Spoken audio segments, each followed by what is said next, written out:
It happened in CAR. Right. In? CAR, car. Okay, yeah. Car, yeah. This is my 5th meeting today. It's CAR. Yes. Yeah.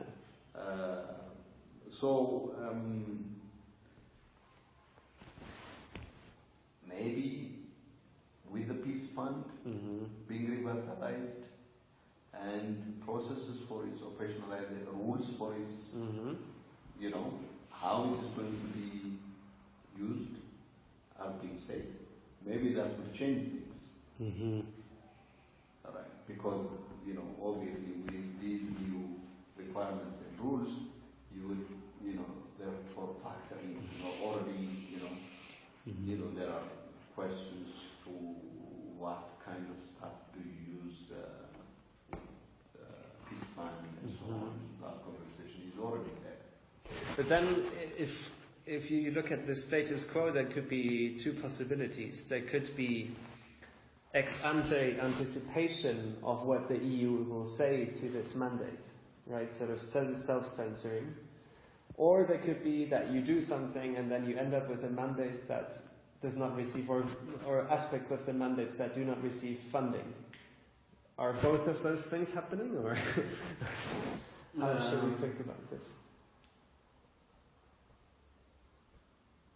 I'm not really sure.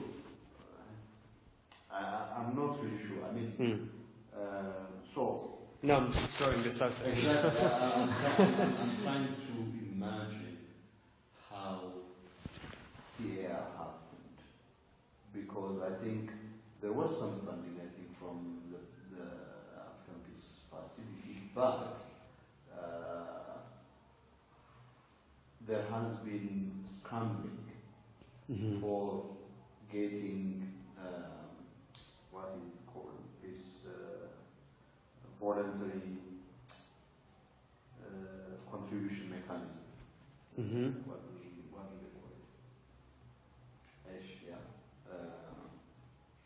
From member states. From different partners. From different partners. Member states, and some member states contributed $1,000 a million or something like that, but not many. Right, and then what do they call it? I'm not sure. So, this trust fund, is it trust fund or not trust fund? No, trust fund is another can of worms. It's lost. Anyway, so we have this voluntary mechanism, okay, where partners contribute to, and different countries contribute to, and you use that fund, all right? But that has proved time and again unpredictable, unreliable, and it didn't really deliver, in terms of enabling the AU to do what it needs to do, all right? So, if there has been, I have to remember a case in which the EU said completely no. I don't remember a case in which the EU said completely no. They're incredibly benevolent. There are things that they limit the use of the funding for. But other than that, completely saying no, I haven't come across. Okay. The only thing, even with Emerson, the stipends, the troop, what is it called correctly? Troop stipends, no?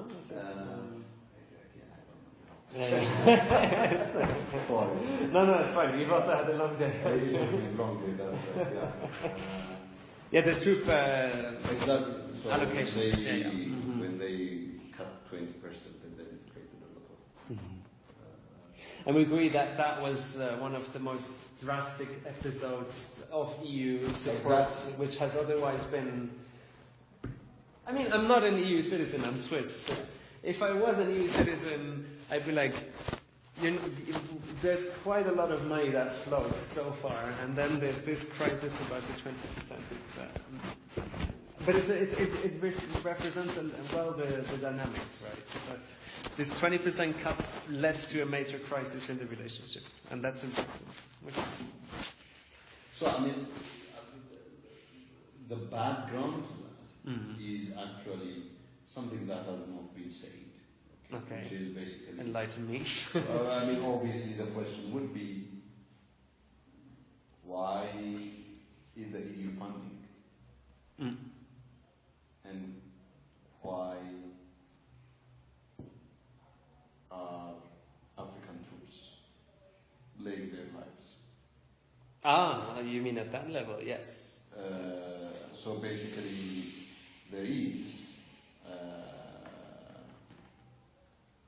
if you put it crudely, then you say, you know, some kind of unwritten division of labor. Yeah. No, and if you go back to the notion of comparative advantage, then the fact that the AU conveniently has very different rules of engagement, where on one sortie 19 people die, and it's kind of okay, then... No, it's not okay. It's not okay. No, but this is where we've come, right? As in, you have Security Council members who are paying for this, but who would, as you say, they would never send their own people. And this is a really cruel division of labor. Yeah. I mean, that ties up with the change in the evolution of peacekeeping that way. Mm-hmm. Right. That much of the contribution comes from northern countries, but the troops have been coming from. So, I mean, in a way, basically, it's difficult, therefore, to say that, you know, Europeans have been so jealous. No, that's even that. I mean, if indeed, you know, it is believed that, you know, peacekeeping is a collective good,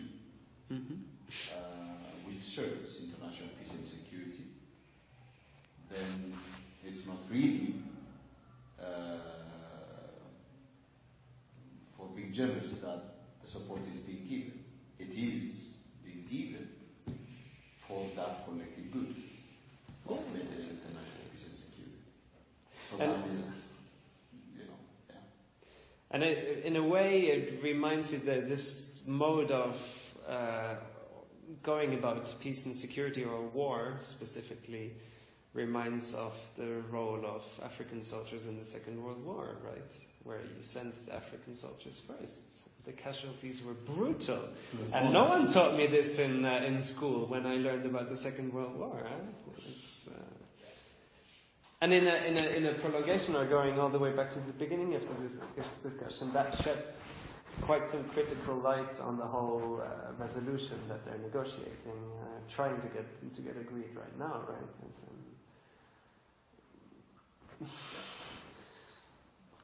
Do I get the sense that you might be quite critical of this resolution and the way in which this is going? Well, I mean, I wouldn't say that I would be so critical. It's just that, you know, again, the question would be, what is it for? Okay.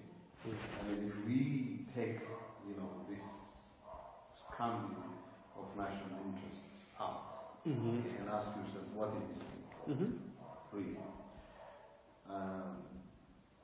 If I see it, it doesn't make sense for me if I don't see it within the framework of collective security, anchored on the UN Charter.